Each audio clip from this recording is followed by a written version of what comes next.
Who is Lyndon LaRouche? Lyndon LaRouche is a revolutionary scientist who fundamentally advanced Alexander Hamilton's American system of political economy. In fact, LaRouche once said that Hamilton could properly accuse him of stealing his system, but would otherwise really want to talk to LaRouche about how he figured out the methods for measuring the connection between rates of technological progress and the rates of increase of the productive powers of labor. That fundamental discovery allows nations to target investment in the physical economy in ways that will ensure continuous economic progress and growth. And since this kind of continuous progress can only occur based on significant scientific breakthroughs, LaRouche is also a student of the history of science and of classical culture, believing that classical forms of music and poetry are essential to the functioning of the human creative mind. He is also a political warrior, having run for president 8 times and worked with governments throughout the world to bring a new renaissance into being, with a just economic system for all countries of the earth. We hope that you will take up LaRouche's mission, as he has advanced the work of other great geniuses in history. Born in 1922, LaRouche served in World War II. His earlier childhood choice to wrestle with the concepts of history's greatest thinkers, and his early years at work, thinking through the value of machinery and of automation, helped lay the basis for the economic and cultural discoveries he was later to make. His military service in the Indian subcontinent gave him, as a young man, first-hand experience of the disgusting cruelty of the British Empire, which inspired in him a lifelong devotion to figuring out how empire operates and how to defeat it. LaRouche described his experience of the British role in the August 16, 1946 massacre in Calcutta. It's a central area, park area in Calcutta. And up the main street, what was then the most prosperous, the shopping street and so forth, Chowringhee. And Chowringhee ran up toward an intersection with Dharamtala Street, which cut across and ran you out to the direction of the Governor General's palace. So the crowd got off the trains and so forth, assembled, and were coming down Dharamtala in the direction of the junction of Chowringhee and Dharamtala. At that point, there were British police with heavy machine guns stationed at the street at this juncture. And as the protest mob came down the street, they opened full fire with machine gun fire into the mob.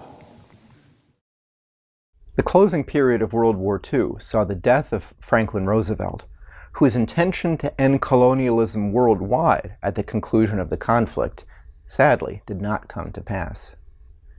Witnessing the change in U.S. morals and economy following this political shift, LaRouche took upon himself personal responsibility for rethinking the principles of economic science and of reshaping U.S. economic and political decision-making. Over the period of 1948 to 1952, he made his unique discoveries concerning the parameters of progress in physical economics. He tested his method, accurately predicting the 1957 recession. In the late 1960s, amidst the political ferment among university students, he brought together the beginnings of a unique political movement. That movement aimed to understand and analyze the present and future political situation and developments in countries throughout the world on a better basis than most intelligence agencies. It championed and sought to develop fundamental scientific breakthroughs, primarily in the areas of fusion power and plasma physics. This movement unearthed significant discoveries in human history, including the truth concerning the founding of the United States and the fight to spread the principles of the American Revolution throughout the world. LaRouche's successful second major forecast was that of the end in August 1971 of the Bretton Woods monetary system put in place after World War II. The speculative economy, which replaced that system, represented a rebirth of the British Empire, with wealth and economic control concentrated in purely speculative financial activities, and physical production outsourced from the advanced to the developing sector, in a free trade regime which trapped developing countries in wage slavery while destroying the productivity of the advanced sector nations. The LaRouche movement has fought against this in battles throughout the world. You can do the same thing with the global economy. You simply take this mass of unpayable paper, shove it to one side for future renegotiation, set up a new monetary system to create credit to keep basic production and agriculture and industry going. Now we can, at this point, we can have, that is, anyone in the White House who wants it, can have a new international monetary system which would establish approximately $300 billion a year of long-term credit principally for exports of industrial commodities from the advanced sector to the developing sector. Proposing a new basis for relations among nations and of economic policy making, LaRouche developed his influence and renown, meeting with top leaders around the world. On the strategic front, LaRouche saw an opportunity presented by the horror of mutually assured destruction. The doctrine that was in place to prevent nuclear war between the US and the Soviet Union by threatening and annihilating all-out nuclear response to any use of nuclear weapons. LaRouche had the twin aims of replacing this dangerous policy with mutually assured survival through a joint work on defense against nuclear weapons, brought about through major scientific and technological advances that could be applied for the betterment of humanity more generally. In the late 1970s, LaRouche worked on developing proposals for beam weapon systems to shoot down nuclear missiles, and incorporated this into his 1980 run for the White House. This concept became what President Reagan announced in 1983 as his Strategic Defense Initiative, an offer to collaborate with the Soviet Union to end nuclear terror. I call upon the scientific community in our country, those who gave us nuclear weapons, to turn their great talents now to the cause of mankind and world peace, to give us the means of rendering these nuclear weapons impotent and obsolete.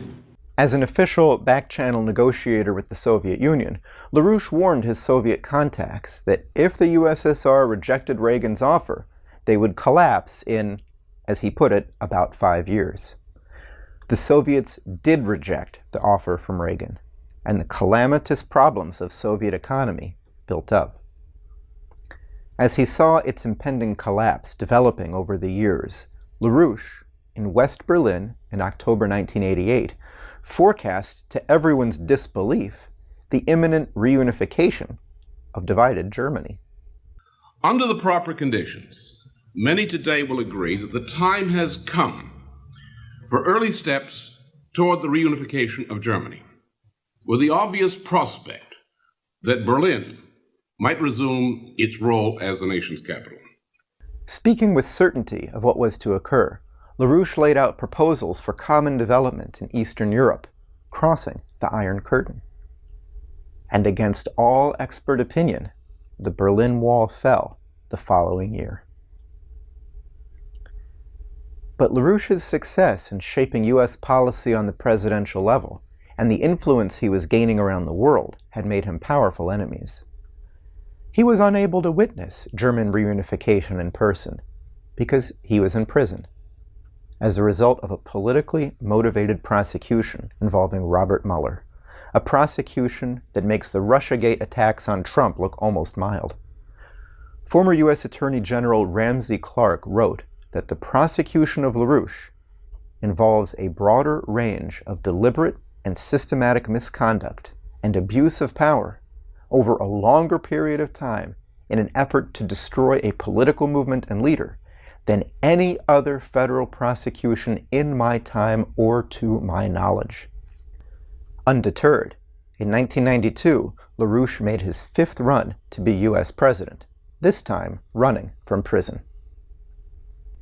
After securing his freedom in the 1990s, through the intervention of hundreds and hundreds of officials and legal experts around the world, in a process organized by his wife, Schiller Institute founder Helga Zepp-LaRouche, LaRouche worked internationally for a new world economic system based on the principles of physical economic growth that he had developed, a new Bretton Woods system, as he called it, with specific development projects and concepts in mind. These were presented by his wife at a 1996 conference in Beijing, and published by his magazine EIR in 1997 as a full report. The seeds were planted for the new paradigm of economic outlook, now increasingly represented by Chinese President Xi Jinping's Belt and Road Initiative. But the West did not take LaRouche's advice, and its own economic troubles mounted.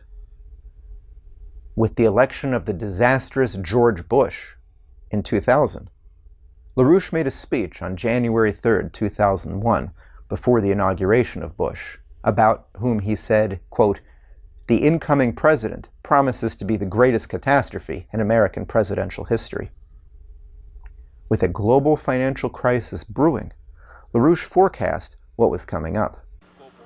What you're going to get with a frustrated Bush administration, if it's determined to prevent itself from being opposed, its will, you're going to get crisis management, where members of the special warfare types of the secret government, the secret police teams, and so forth, will set off provocations which will be used to bring about dictatorial powers into motion in the name of crisis management. You will have small wars set off in various parts of the world, which the Bush administration will respond to with crisis management methods of provocation. That's what you'll get. Less than 2 months before a day that would shake the United States and the world, LaRouche warned, "We are now in the depths of a systemic financial crisis that if war does not break out between now and the end of the year, or if there are not assassinations of key figures from among international leaders during this period, by the end of the year, purely and simply, the present financial system will have collapsed." That war did break out with the attacks on 9/11. On a radio program pre-scheduled for the morning of September 11th, LaRouche responded to a question immediately after the planes hit in New York.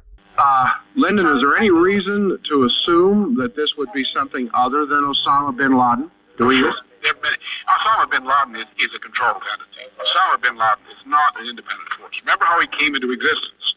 So, who controlled Osama bin Laden? To this day, the United States has not fully prosecuted the perpetrators, funders, and enablers of this massacre. The FBI director at the time of 9/11, Robert Mueller, prevented any investigation of Saudi involvement. Later, as the intelligence agencies under Dick Cheney's influence lied about Iraq's non-existent weapons of mass destruction, and, positing some connection to September 11th, a senseless, murderous, and destructive military operation was launched against Iraq in 2003. Lyndon LaRouche strongly opposed the Iraq War and exposed those in and around the Bush administration most responsible for it. Wars are not good for the economy.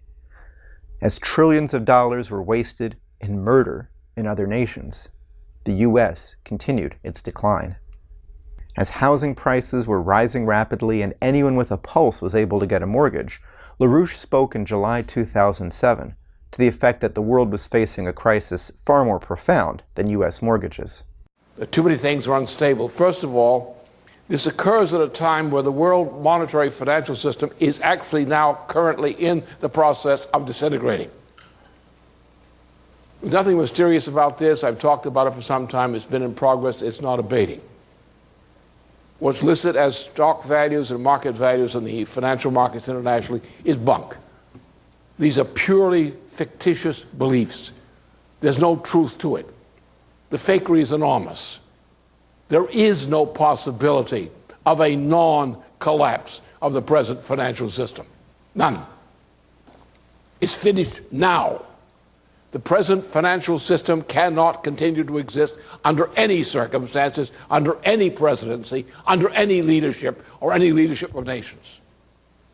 Only a fundamental and sudden change in the world monetary financial system will prevent a general, immediate, chain reaction type of collapse.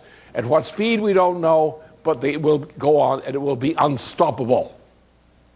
And the longer it goes on before coming to an end, the worse things will get. The financial system did indeed blow out, replaced with a new regime of bailout and of endless quantitative easing, a policy supported by then candidate and future president Barack Obama. Today, after two far worse than useless terms by Obama, in which the needed economic reforms were not made, the Western financial system is in worse shape than in the 2007-2008 collapse. It could disintegrate any day. A decision point whose existence LaRouche forecast decades ago is now upon us. We must choose. LaRouche and his associates have, for decades, developed the ideas needed to create a new renaissance for economic development, of scientific progress, and of cultural advance. Now is the time to win the fight to make it happen. Please make a financial contribution. 100% of our funding comes from contributions by individuals like you. We urge you to donate generously.